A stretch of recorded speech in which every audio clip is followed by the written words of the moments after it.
listening to The Music Makes It, the podcast exploring the world of sync licensing, sampling, and human-created music sourced from the prolific APM music catalog.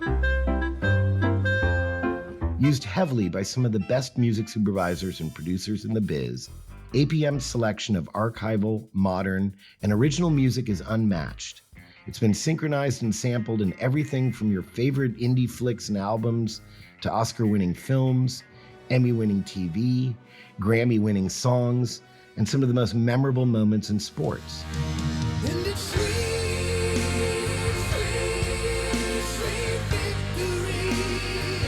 I'm David Hollander, filmmaker, writer, archivist, and collector. I've spent the last 30 years immersed in the vast world of vintage and archival library music.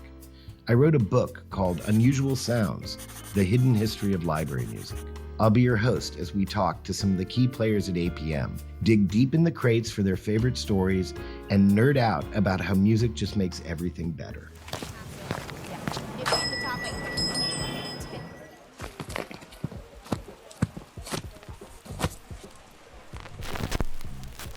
librarian can suggest ideas if you need help. Music.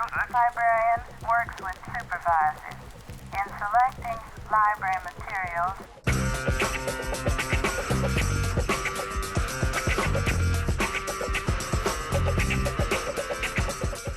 Welcome to The Music Makes It.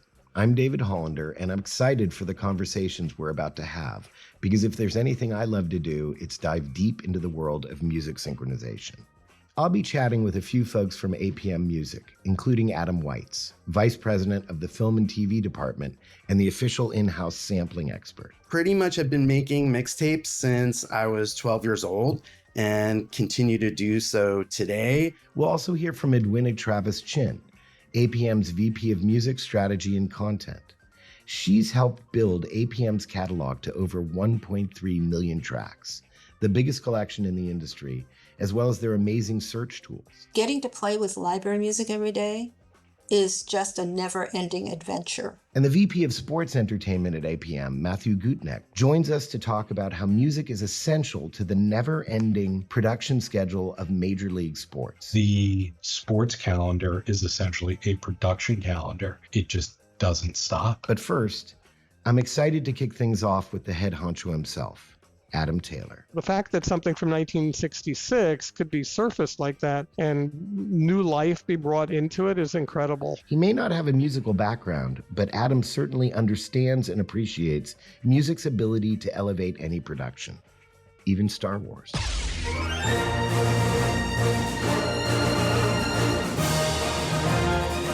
My name is Adam Taylor. I'm the president and CEO of APM. Yesterday was my 24th anniversary as president of the company, and it's been a truly life-changing experience for me and really a wonderful one. Why do you believe music is so critical to the success of a given production?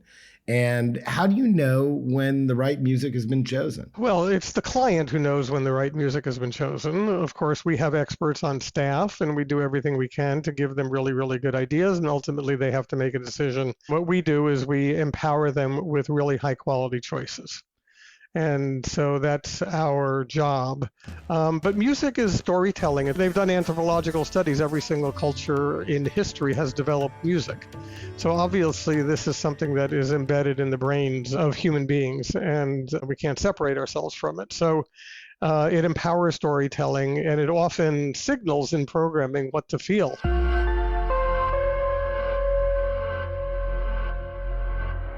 It also portends what to feel. You'll start to hear scary music, and then it kind of signals that something is going to come up that's scary.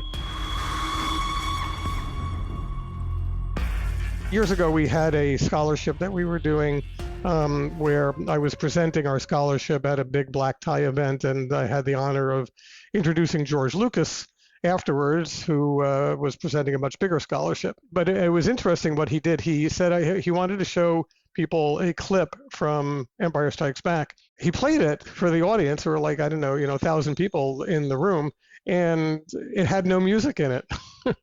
He had taken the music out because this was all about music. This was a music foundation. It was the Young Musicians Foundation that was created years ago by John Williams. And it sounded terrible. It was flat. It was boring. It was dull.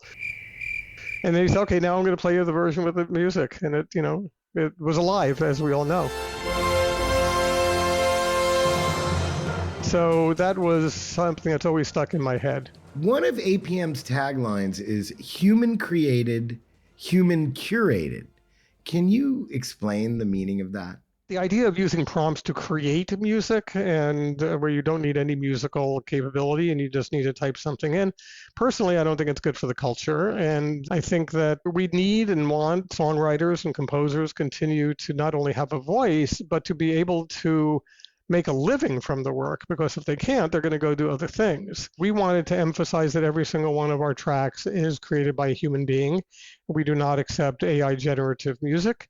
We do accept music that has some AI assistance because people are already doing that in Logic and Pro Tools and Ableton and other systems. But that's supportive. And my belief is that the best music is going to come from songwriters and composers who are using all of the tools available to them, including AI. And then on the curation side, there are a lot of websites and suppliers of library music out there that are basically crowdsourced. And people can upload stuff. It doesn't have a lot of vetting. Some of the music's good, some of the music is not good. It's a really mixed bag of things. And there could be copyright infringement issues and other stuff. We vet everything. We choose the libraries that we want to represent, and we spend a good deal of time making sure that we're getting the music that we need so that when a client comes to our website to search for music for their production, they know they're getting a really high quality piece of music and a lot of good, healthy choice, and they know they can trust the provenance of the track. So I think it's a very important part of our overall value proposition, which is why it's so centrally located on the website.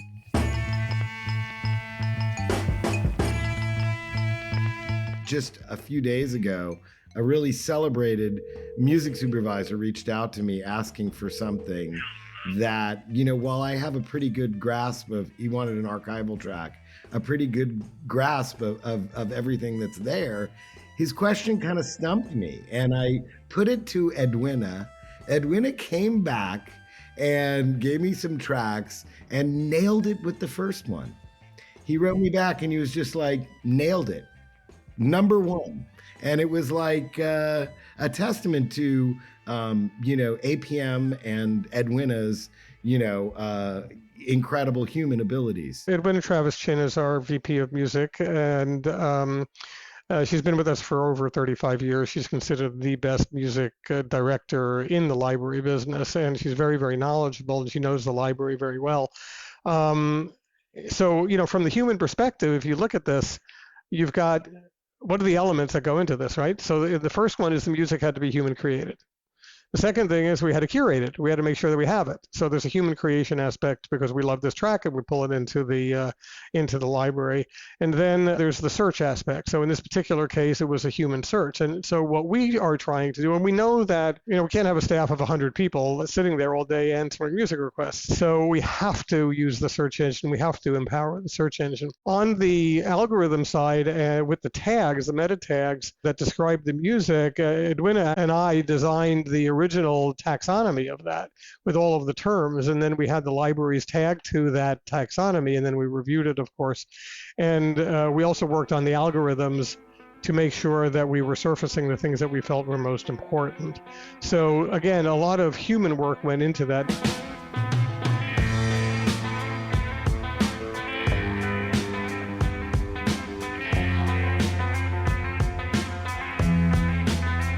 Let's talk a little bit about how APM leverages new technologies in its offerings. We use AI tools on our website for discovery, for music discovery and music manipulation. We do not use it for creating new copyrights or new songs, but if you want help in finding a track, we're using a prompt search where somebody can type in a natural language phrase and find music, and it works better than our keyword search. Now with prompt search, it's obviously human programmed, but it is not a human search. But we're taking it to the next level because we know that the AI is going to be able to find stuff that you would not be able to find unless you used a human being, which isn't as scalable as we would like it to be.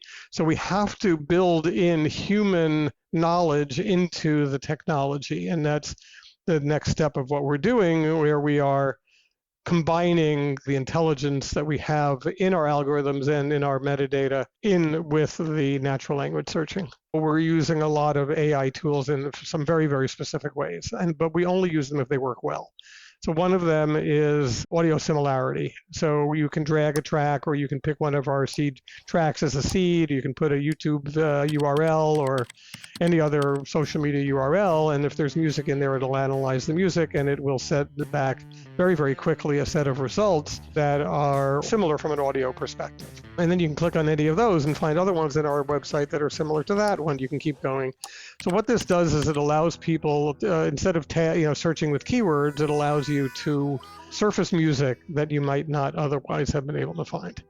On the prompt search, which is the natural language processing, it's the same thing. You can type in a phrase. One of my favorite ones is, I'm running down the hall in a hospital feeling anxious but hopeful. It would be very, very difficult to do that with keywords. But when you put it into our search engine, you actually get some really good results. Or if you put walking on the beach in the rain, you get some really good results. People who are using AI to develop these things, and we assist with that, have really gotten pretty sophisticated, and it's only going to get better and better and better. This is all about enhancing discovery. Are there any unique challenges in the current media landscape that APM is uniquely positioned to help solve? The APM library, as you know, is actually unique. We have over 1.3 million tracks, and they're all interesting and all useful and at a level of quality that is really unparalleled in the industry. You can get any kind of music,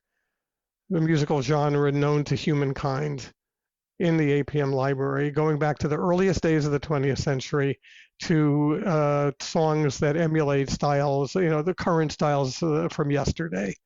And that includes that old archival stuff from all over the world, from the United States, from Italy, from England, from France, from other territories, and a very large classical collection. We also represent the music of the NFL and Major League Baseball and Discovery Network and ITV and Sky. And so you add all of that up, it's a pretty extraordinary and unique collection of music. I would agree that it's the breadth and the diversity that makes APM totally unique. I mean, there are obviously other big players in this industry, but none of them, because they're representing typically one or fewer libraries, they just don't have the same depth. They really don't. And so when you say there's, something for everybody, there's one of everything there. I mean, that is, I think, unique to APM above everyone else. We do get hit up by libraries who want us to represent them. We can't take everybody on, of course, even if somebody's good. But from time to time,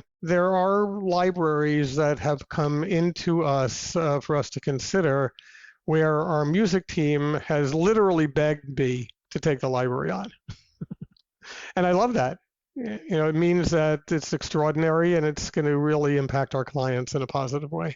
Well, I can personally say, I really appreciate your hunger for additional archival material, because that is an area that I think is very much emerging, or has emerged over the last decade or so, and both through, synchronization and then sampling. Can you talk a little bit or name some of the most iconic productions that APM has provided music for? So our most iconic, our most famous, our most profitable, I guess, track is called Heavy Action, written by the great Johnny Pearson in England in the late 60s or 1970s. It was used in England in a show called Superstars, and so anybody in England knows it's the Superstars. Well, welcome again to the Superstars. We're now well into the main competition for this year's individual championship.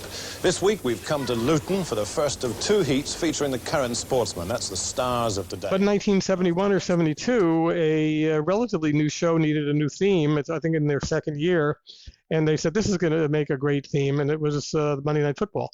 And so the Monday Night Football theme, otherwise known as Heavy Action, is our track. And so we used to license it to ABC, and now, of course, it's on ESPN, so we license it to ESPN every year. And so that's our biggest one. We also own the People's Court theme, and US Open and Wimbledon, and This Week in Baseball opening and closing themes, and a bunch of other stuff. Taking it much more into the modern era, there was a track, this is a combination of old and new. There was a track that was written by the great British composer David Snell called Tomfoolery.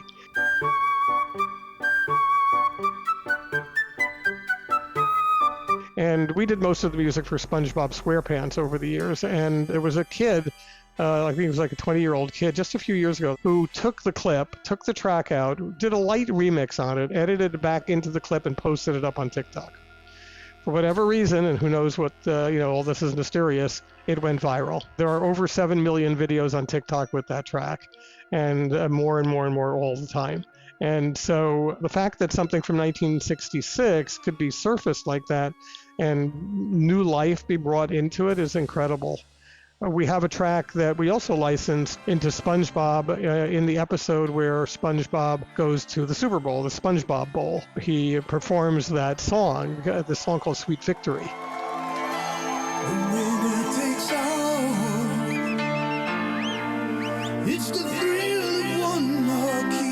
And that also is a viral track. It's very famous. And actually, there was a petition when Steve Hillenbrand, the creator of SpongeBob, passed away. There was this petition circulating around the world to play that song at the actual Super Bowl. And of course, we supported that, and it actually did get played.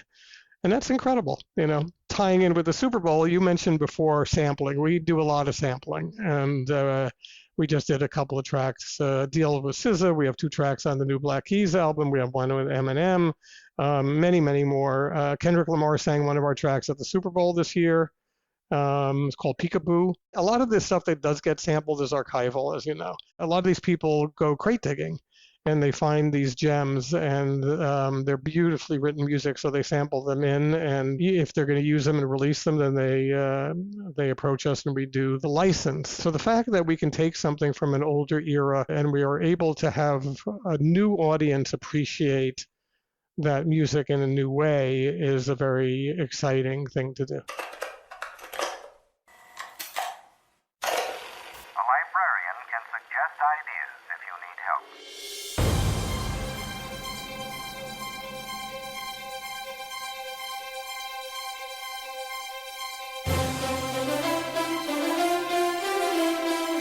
Maybe it's not at the top of your mind when you're at a sporting event or watching a sports program on TV, but music plays a critical role in enhancing sports entertainment.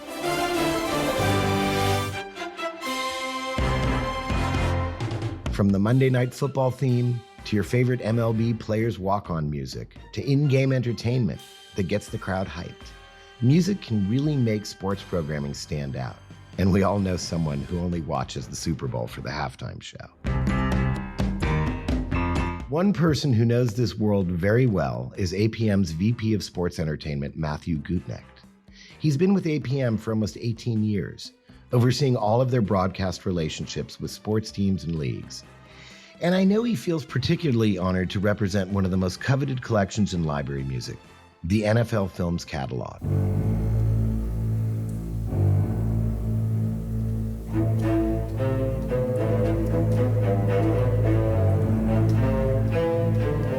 Which is not only used for sports productions, but also across advertising, film, and television. For my chat with Matthew, I wanted to kick things off with a bit of a different approach.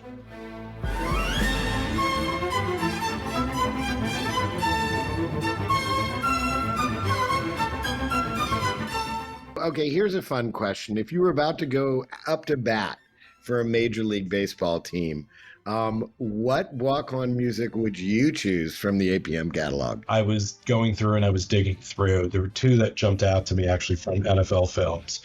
Classic Battle and Pony Soldiers. Pony Soldiers has this amazing, once it really kicks in about 50 seconds is tremendous. And it's fun to revisit those tracks and think about those use. But great question. Tell us about your role there. I mean, that is a kind of a major segment of not only library music industry, but of what APM does. You serve the needs of a variety of sports entertainment clients. It's wild to reminisce on it, but I mean, we're covering essentially now top 200 names in sports, whether that's ESPN and Monday Night Football, which we'll get into, whether that's 3 league-wide deals with the NHL, Major League Baseball, and NWSL and women's soccer, over 80% of Power 4 college sports. I mean, just across the board. So every day is completely different. Music use and content now has exploded around the teams.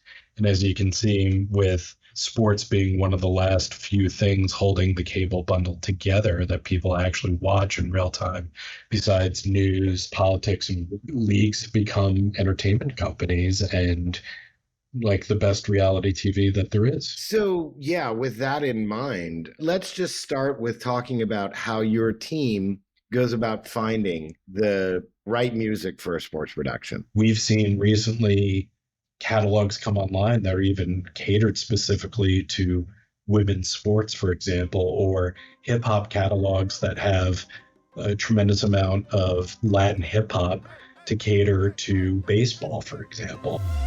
Dale gas, dale gas. Yo no juego cuando trato con dinero. Dale gas, dale gas, dale gas. Olvídese del viejo, soy el nuevo. The needs and the sound of sports has changed over the year from like a cliche heavy metal hard rock for, hockey, or just hip hop for football and basketball, to more nuanced as more athletes and teams play all over the place internationally, their origin stories. It really depends on what the content was. I just got off with the New England Patriots, and they were looking to clear a very big classic rock song. But then it's like, okay, well, what other options do we have?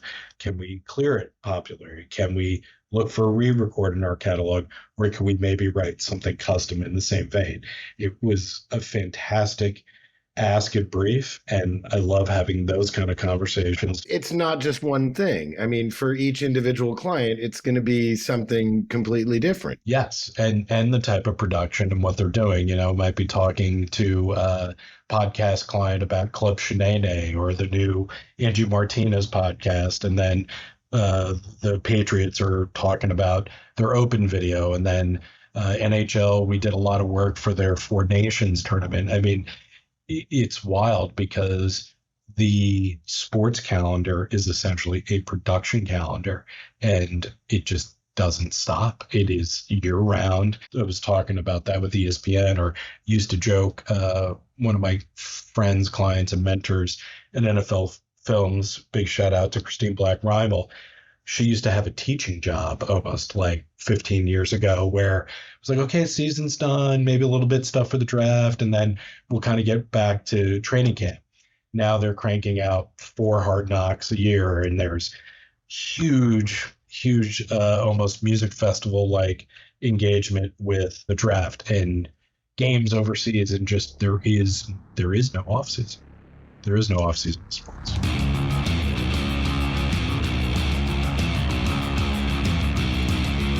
Tell us a little bit about some of the other things beyond music that you guys offer. Well, we have a sound effects partnership. People for years were asking me for popular music clearance, again, just like the Patriots. So we were doing that. Recently, again, per client request through our custom team, we've been getting into crowd prompts, which is wild, completely wild, because wasn't something necessarily that we went out there and we were pitching, but now people are starting to even look regionally and more specifically, like a Phoenix team might have a completely different need than a Boston team, and a Boston team might have a completely different need than an LA team. How can we become more of a brand extension and play into their entire colors, marks, and logos, everything on the scoreboards, everything on the ribbon boards, what they're doing on their hashtags on social media? And what does that sound like? That is so much fun to think that we can have so many different types of discussions with so many different departments, because broadcast needs are different than social media. Social media is different than radio. Radio is different than in-game. The list goes on and on.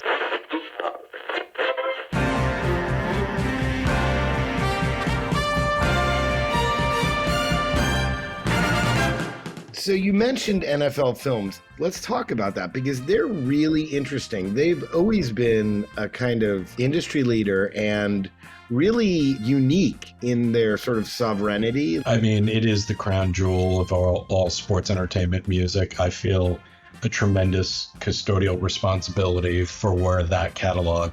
And of course, heavy action, Monday Night Football theme. So it's wild that essentially something that started as a passion project with Ed and Steve. And then, some of their amazing composers like Sam Spence, has transcended even the sports industry and is used ubiquitously all over advertising and film and TV. And when you hear it, you know it's NFL films.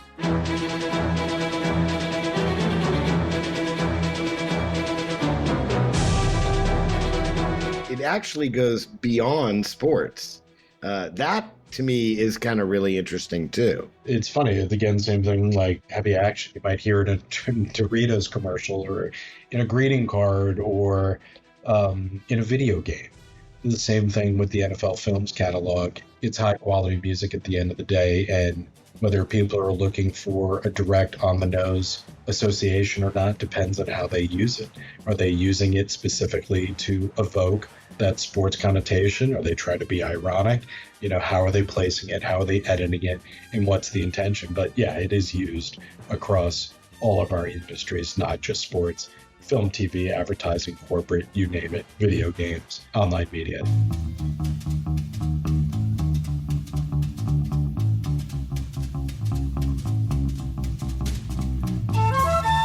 Yeah, well, it's really interesting with heavy action because it is the most iconic piece of, sports music in the APM catalog. And yet it's not in the NFL Films library. It's actually a KPM track. And its existence precedes the usage. So that was really kind of interesting. People was like, okay, does ESPN own it? No, they don't. Does NFL own it? No, they don't. Like you said, it's a British library track, and someone put a needle on a record, and the rest is history. And then a couple seasons ago, we did a mashup with Marshmello. It was used, derivatively to create a remix, which had never been done before, which was incredible.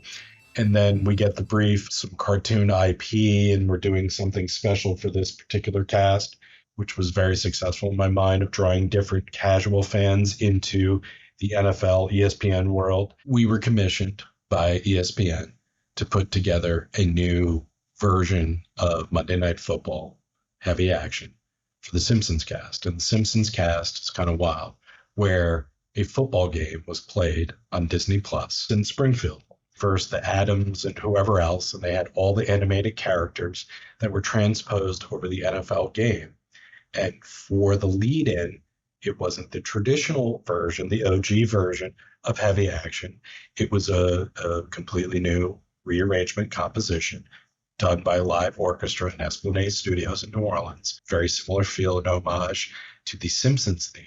So call it a mashup between the Monday Night Football theme, heavy action, and the Simpsons theme. It was just incredible to be involved with that project. And then again, to watch it, to listen to it with my family was quite a moment. Totally. The magic of the orchestral record. That is one of those things that if you're in the room for, it just completely blows your mind. It's wild to watch it live, breathe. So let's talk a little bit about how APM is uniquely positioned to serve the needs of sports productions. There's really no secret to the sauce, and it's been built one relationship at a time, over the last 15 plus years.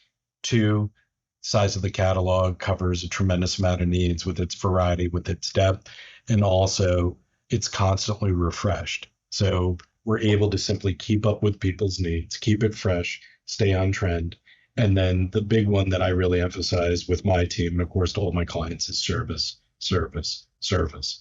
I was speaking with the Philadelphia Eagles yesterday and got a tremendous compliment. It wasn't pandered, it wasn't fished for, but she said, we had a consultant that came in and they were talking about this catalog, you're talking about that. She goes, I love that we can just call you. And that makes me feel that I did a job well done, that I can have a relationship with all these wonderful people whose content I would consume on a regular basis, most of the time with my 11-year-old son, and participate in this creative process and consume it at the same time. The art of sampling is the cornerstone of all great hip-hop songs. APM is the home to many classic recordings that have been sampled by hip-hop's biggest stars.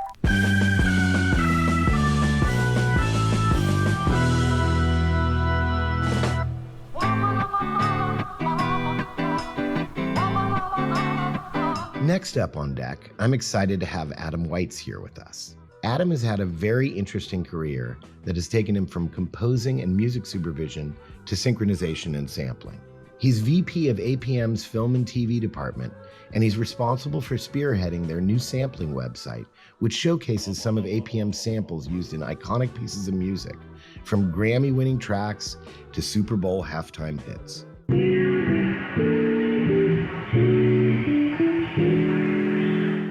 My name is Adam Weitz. I'm a native of Brooklyn, New York. Luckily grew up in New York in the 80s, which was really an incredible music scene with punk and new wave and hip hop and, the emergence of rap music.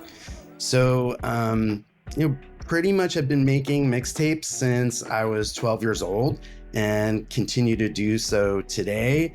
The way that I ultimately found my way to APM was I went to college and studied film and journalism, and that's when I really started collecting records and getting really into sort of production music and crate digging. I wound up in Los Angeles after practicing law. I got a job composing music for a Saturday morning cartoon that led to composing music for animated features, and then wound up working in sync as a result of that, and then kind of found my thing in sync licensing, where I could use my legal knowledge and my creative sort of producer composer brain. And I worked in sync for another company for about 4 or 5 years. And then I met Adam Taylor, and Adam said, "Are you familiar with APM?" And I said, "Not really." And he said, "Are you familiar with KPM?" And I said, "Oh yeah, I have a bunch of those records." And he said, "How about Bruton?" And I said, "Yeah, I have a bunch of those records too." And he started kind of testing me to see the extent of my knowledge. And he said, "Why do you have all these records?" And I said, "I've been like pilfering them for samples." So ultimately, Adam brought me in to run the TV and film department. And then a few years ago, we really stepped up our sample licensing. So that is a long way of kind of getting to my journey to APM. And that was 13 years ago that I started at APM. 13 years at APM. Can you talk a little bit about why you believe working with APM is the way to go for creators? The first thing is APM's catalog is just standout, right? We release 180 plus albums every month. So the amount of music that we put out each year is tremendous, but we have this incredible balance of new music, archival music, world music, independent artist soundtracks, and it's not just production music. So I think the catalog is probably number one. Number two is we have an incredible staff. Our team is amazing. We always hear from clients how much they love us, and we have 8 dedicated music directors who just make playlists and respond to client requests all day. And I don't think there's anything quite like that in the business. The other thing is APM's reputation is stellar. We've been around since 1983. We pretty much have licensing templates ironed out with all of the studios and networks. And, we have a great reputation, and I think that's worth a lot. What about music supervisors? When music supervisors come looking for the perfect music, how does APM meet those needs? I think ultimately music supervisors are looking to enhance the story and the character of whatever the production is that they're working on. Sometimes it's very simple, like they want to establish that they're in Paris, so they want some accordion or something like that in the opening shot. But sometimes it goes deeper. When I was first starting out in sync, the show Breaking Bad had just started in production, and Thomas Golubic, who is one of my favorite music supervisors, would send out these incredible briefs for that show. And I learned a lot from his briefs about music supervision. And in one scene, I don't know if you're familiar with the show, but there's this character named Gus, who is this very cold, calculated villain. And he invites this character, Walter White, over for dinner at his home. And the description in the brief was that he pulls a record, and it is a very cold, calculating, mathematical, non-emotive piece of jazz. To me, that's a great example of kind of how music supervisors approach this, that he was really trying to not just do what was in service of that particular scene, but subtly build nuance based on the music that he would choose. So that's the kind of stuff I really love, when the music supervisors are really getting into the sort of subliminal stuff. But then it can even become more sort of meaningful than that. I'm thinking of like, I don't know if you saw maybe Common Side Effects, the animated show, the Mike Judge produced one. Oh, well, I mean, and it's become more and more a trope that music supervisors really go for, is they go for punctum with closing title music. So like in that case, I got so excited when they had a very poignant episode that ended with a track from The Voice of Soul. You got what it takes, rather. There was a great interview with Judd Apatow when he was in production on the show Girls, and he was talking about, at the time, all of these dramatic TV shows would cut to some indie pop or punk song or something to really punctuate each episode into the credits. I think like The Sopranos started that. And so he was talking about how there's this one episode where it ends with two characters having a very awkward kiss on a merry-go-round, and there's just this kind of creepy merry-go-round music behind it, and they just stayed with it through the whole credits, and that was our cue. So I feel like that's a good indication of the kind of diversity of the cues that are used in shows from our catalog. But that's something we hear very often, is that they're looking for a way to make a left turn. There's a ton of music in our catalog that helps do that.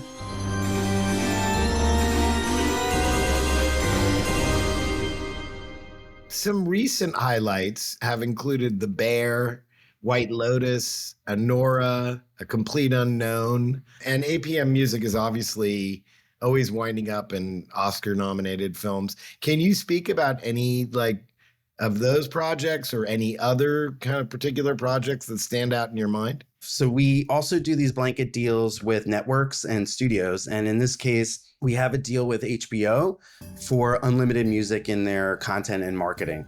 So the producers of White Lotus can use anything they want in our catalog for that show. This past season was set in Thailand, and we have over 20 albums in our catalog of Thai music, current, contemporary, and traditional. And so it's a good example of APM being a perfect source for that kind of music, super easily cleared because it's already covered under that blanket. And so we wound up with a lot of music in that series this past season. And in the season before, where it was set in Italy, same thing. We have, I think, over 100 albums of Italian music, if not more. And that was used very heavily on the show as well. So that particular show is great because it's kind of location based. And so as they move from country to country, in a way, it's kind of what you got, next season. Where's the next season set? Because we know we're going to have a bunch of music for it. Let's also talk about crate digging and why you are the sort of guru of the crate digging paradise that APM is. It's funny that you're asking me this question because I learned a lot about library music reading your articles and, your interview in Wax Poetics and blog posts and stuff, because there really wasn't much about it. That really kind of sent me down this crate digging obsession with production music. And I would say my story begins in a way where in 2001, I was working on an album with MF Doom, and he and I went to a record store on Orchard Street in New York, and we had a pile of KPM records. And when we went to check out, the clerk kind of took a look at Doom, and he took a look at me, and he said, "KPM is going to sue you if you sample this." Like, he was giving us the warning. So for me, the irony, it's amazing that,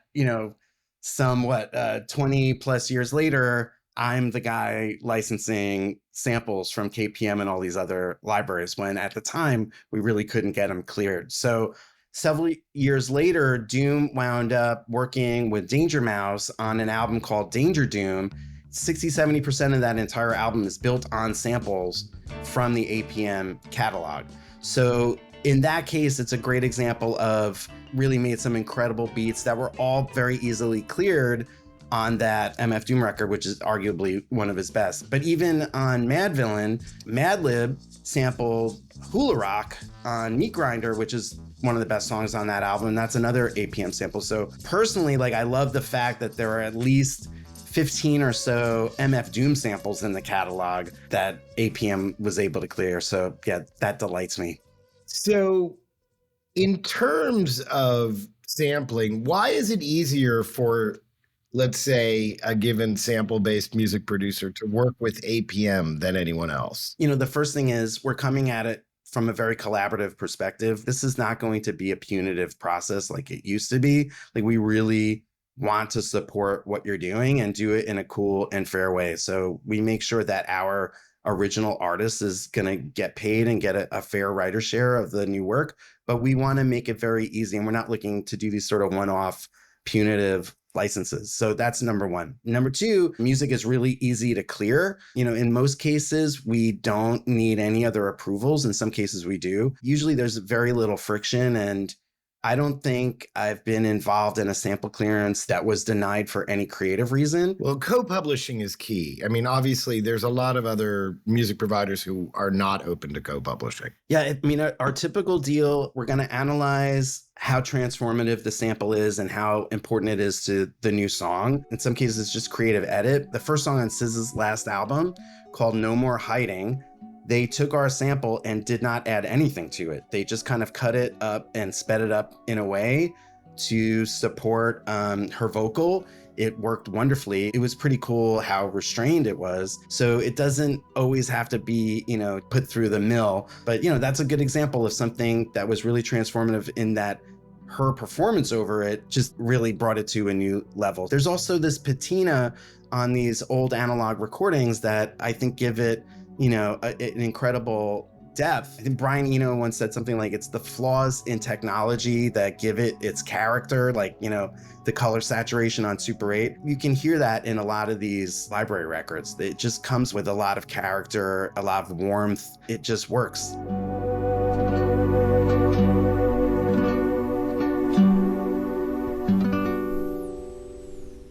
Totally. It's funny you say that about Brian Eno. There's a famous story about his EMS Synthi, AKS, where whenever he would get it repaired, he would have to put little notes on it saying, don't fix this. Like, leave this exactly as it is, It's funny that you mentioned, so Prince Paul, he recently recreated all of the De La Soul stuff where they went back and cleared as many of the samples as they could. And he was saying that he found flaws in his production, from 1988, 89, and just had to not fix it. Like, his inclination was, now that I have an opportunity to kind of open the hood again and get in here, he's like, I had to not do it because those flaws contributed to the overall sound. So, it's just very interesting in terms of sampling too, that he had to leave those imperfections in. Now, people may not believe it, but if you look through these old records, you could find things like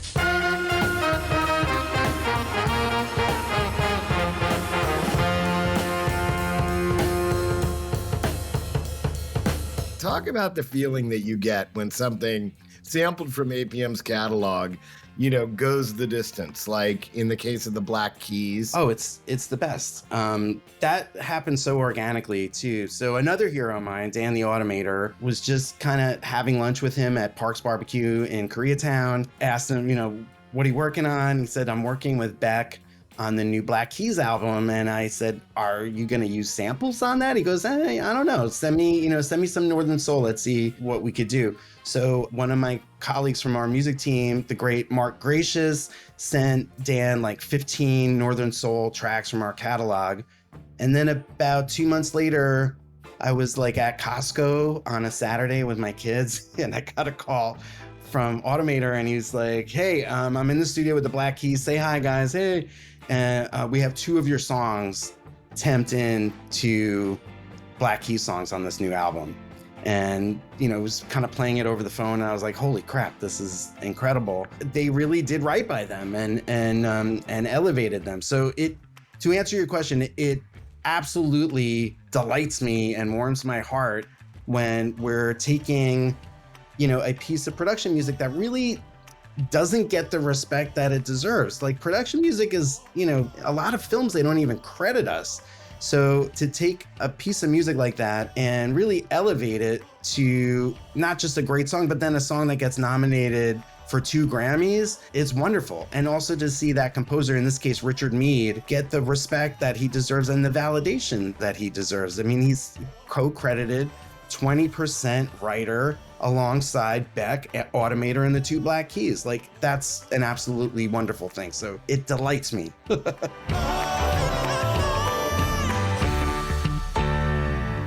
There's a new sampling website. Can we talk about that a little bit? Sampling.apmmusic.com. How does it work? What we want folks to do going to the site is kind of get an overview of stuff that we've already worked on to get a sense of how people are already sampling our catalog. We have a Spotify playlist embedded in there where you can hear everything that we're working on, usually from most recent onward. There's at least 200 different songs on there. I think the one up first now is Kendrick Lamar's Peekaboo, which is a pretty huge song. And so we want folks to kind of understand which songs, which artists are using music from our catalog and samples, and who we've worked with in the past, why it's worth working with us. And one of the reasons, as I mentioned, is we typically are pre-clearing terms up front.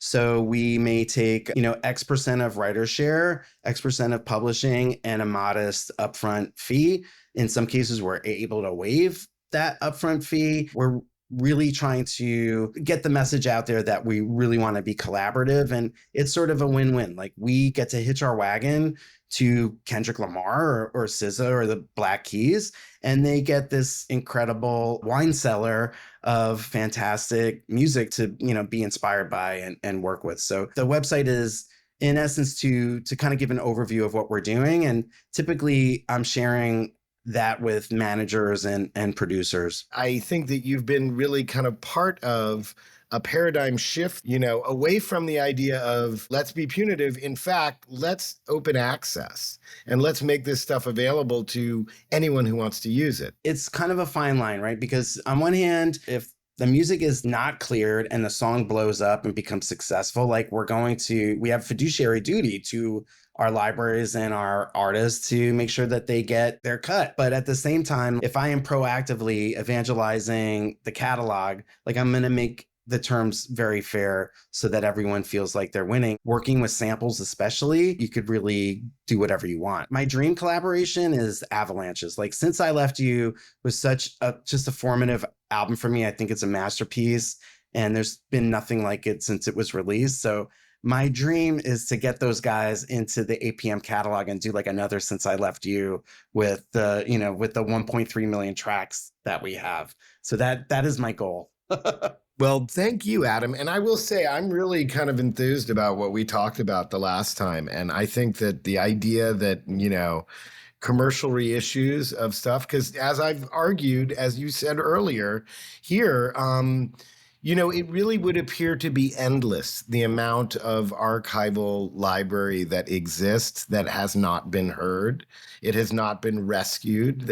It's been sort of orphaned. It's languishing on a shelf. And, for me, that's really exciting. And to be able to work with you on bringing those things out into the light is, the highlight of my existence.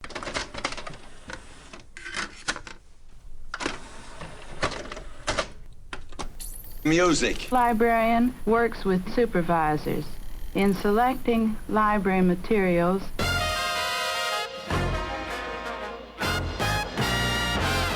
One person who's had tremendous influence on reviving archival music by adding it to APM's extensive library is Edwina Travis-Chin.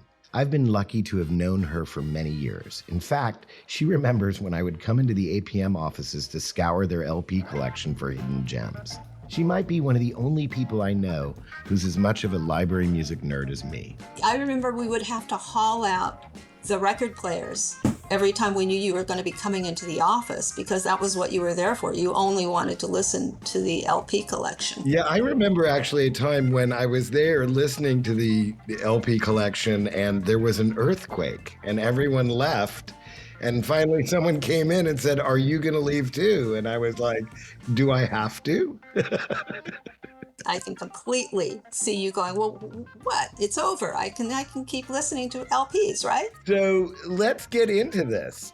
Can you start by introducing yourself and tell us your origin story at APM? My name is Edwina Travis-Chin. I am the Vice President of Music strategy and content for APM Music. I've started working here in 1989. And I guess you could say my origin story is that I studied music as a child. I had some really great music teachers growing up.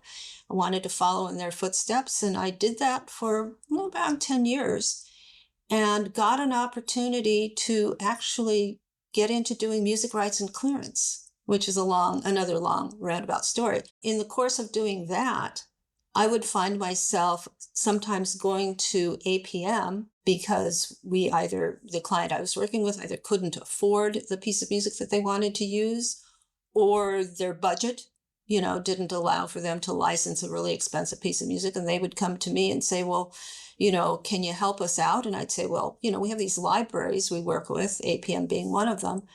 And I would call APM up and say, hey, we need to replace this particular piece of music. And do you guys have anything that you think might work? And at one point in time, I was on the phone with them and they said, hey, a woman who's working with us now, she's going back to New York. You think you might be interested in coming in to interview for her position? And as they say, the rest is history. And I sort of feel like those, the Hair Club for Men commercials where it says, and by the way, I'm not only the hair club president, but I'm also a client. That's kind of my backstory. Well, I've always sensed that you've had a great sensitivity to music. Can you talk about your personal motivations behind the work, how they've sort of manifested through APM? My position here is great because I get to combine, having a degree in music with having, the background in the licensing stuff and having taught music for many years. And what I realize is that working in the library, it's a little bit like working retail. Can I help you? Somebody comes to you and they say, here's what I've got. And my job is to find them what they're looking for. So that I love that part of solving the puzzle for them. But when it comes to working with the clients, it's all about what's their project. What's the vision that they have in their head? What are they imagining? And if they're not able to articulate that, my job is to be the interpreter. I constantly tell clients, your responsibility is not to try to describe what you're looking for in musical terms. You don't have to be responsible for that. You tell me what your vision is. You use whatever words, whatever images, whatever information you want to share with me. What do you want to accomplish by adding music to this project of yours? And then my job is to take all of that, synthesize it into something that makes sense to me, and then give them a list of what I feel are, the most reasonable options for them to explore for their project. You've been instrumental in helping build the APM catalog, which is now, over 1.1 million tracks across hundreds of libraries. Can you talk a little bit about what you're thinking when you select music for the catalog?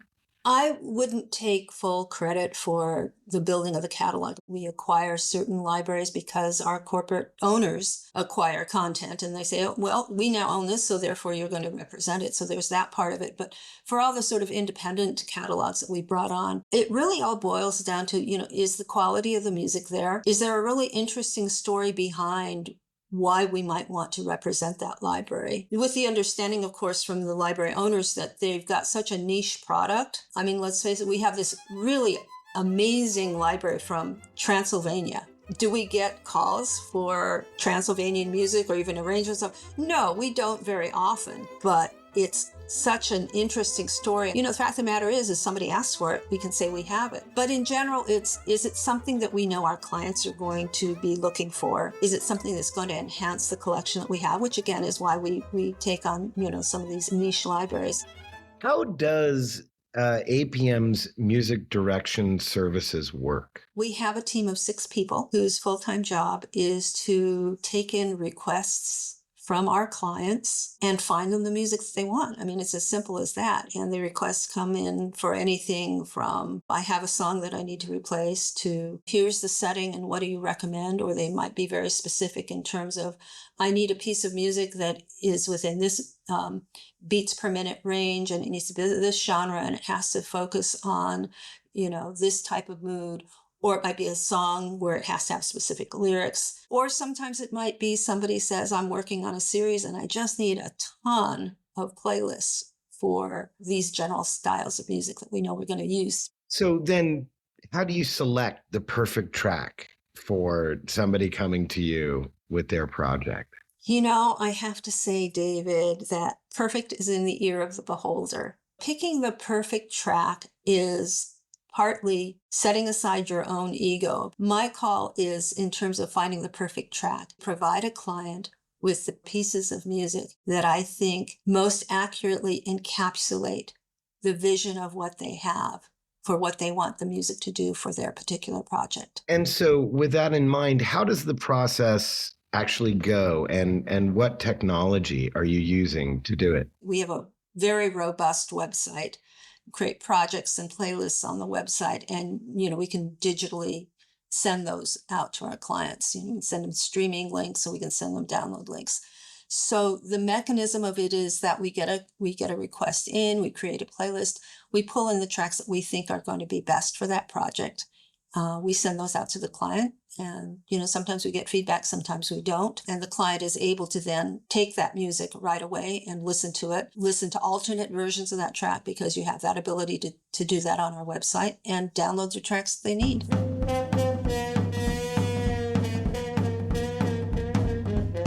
Can you share some stories about particular popular, well-known productions or artists that have used music from APM or sample? There are certain iconic things that we've been involved with. For instance, back in the early Harry Potter days, they were renowned for only using their original score. So they didn't go licensing music from other places. And at the time, I'd gotten a call from the guy who was the head of the music department at Warner Brothers Film and TV. He said, we need to replace this piece of music, and what do you have that's like it? He was looking for a very specific sound, a particular level of energy, and he's, sent me samples of what he was looking for. And I said, well, I gotta know what the name of this project is.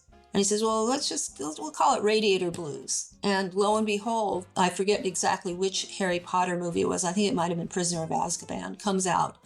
And there's a very well-known scene where the students are confronting their worst nightmares. And there's this creature called the boggart, and it lives in this wardrobe.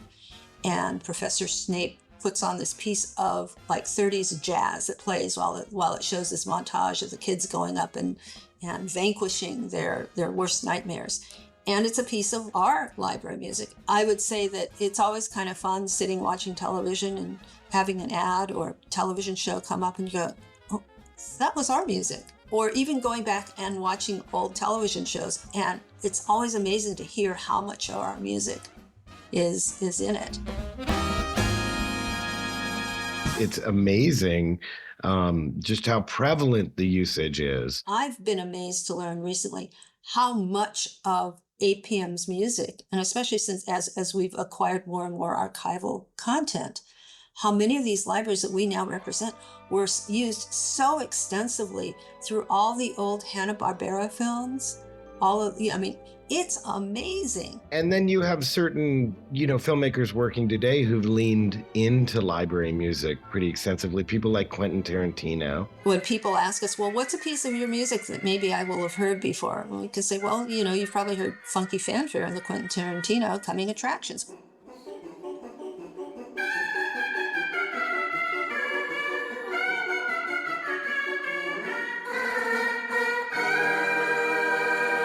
Thinking about my own work as a music supervisor, getting an opportunity on a film like Black Dynamite to completely score a film using vintage library music, that was, an amazing kind of moment. In this day and age, a filmmaker wants to go and make a film almost entirely using vintage library. I think that speaks to the lasting impact, the gravity of this music. Cartoons are something that we've seen, just an incredible amount of usage. Well, not even the old cartoons, but the new cartoons too. You look at SpongeBob and Ren and Stimpy, the more recent examples. Certainly our library got used a ton. Can you talk a little bit about SpongeBob and maybe specifically Gregor Narholes? The very first SpongeBob movie was a combination of archival music from APM and original score by Gregor. I remember Nickelodeon came as we got this animated show, and it's about this sponge that lives under the sea, and we're like, oh my gosh, what have we gotten ourselves into? Ren and Stimpy, Charlie Brissett, who was the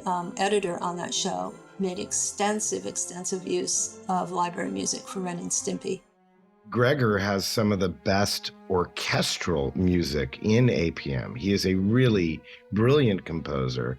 Not only is he a phenomenal composer, but he does the conducting on all of those recordings as well. And, you know, that's one of the things that's interesting about Sonaton is that they've always done orchestral recordings. I know they've done a lot of recordings in Budapest and in Prague, but yeah, we've got footage of Gregor conducting his pieces.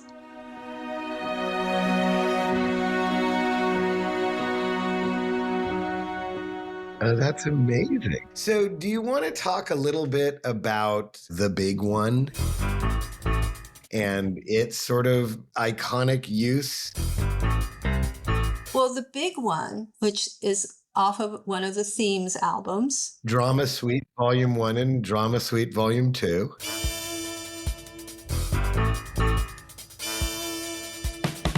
Best known as the theme to People's Court. That's probably number 3 in terms of the things that we get asked for. And it's been used time and time again for other things as well. It seems to never go out of style.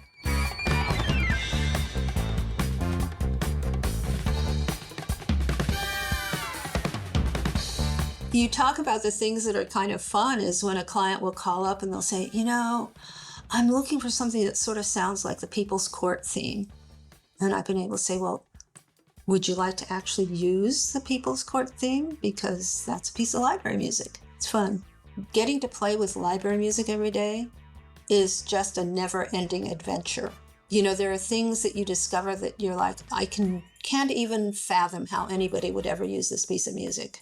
And then somebody will come up with a request. I had a client come in one time and he said, I'm looking for a piece of music that has voices chanting in the background, pipes banging, that you could sort of see as being some sort of avant-garde German punk thing. And it was sort of like, I'm going to throw the gauntlet down to you. And I went, have I got the piece for you? And it was an old Bruton track. And it was something that, you know, we heard it and we thought, well, this is really weird. You know, this is a weird track. Who would ever use it? And lo and behold, you know, so we used to have a saying, every piece of music eventually has somebody who will say, that's, as you said, the perfect piece of music. That's really good. And I completely agree with you. You know, there's a use, even though it might not be obvious when you're listening to it. When I find a piece of music that fits, there's almost a physical sensation of, wow, that just feels right. And that's like one of the best feelings in this job. I can certainly relate to the passion and dedication demonstrated by the fine folks from APM Music. It's such a fulfilling experience knowing you played a role in taking a production to the next level through music. And you're ensuring the composers and creators are compensated for their work. As a filmmaker and library music aficionado, I appreciate APM's legacy and the important contribution they make to not only our cultural fabric, but the people responsible for weaving it all together. I'm David Hollander. Thanks for joining us as we've explored how APM has made its mark on the productions that have punctuated our collective soundscape. Learn more about APM's legacy and extensive catalog at apmmusic.com.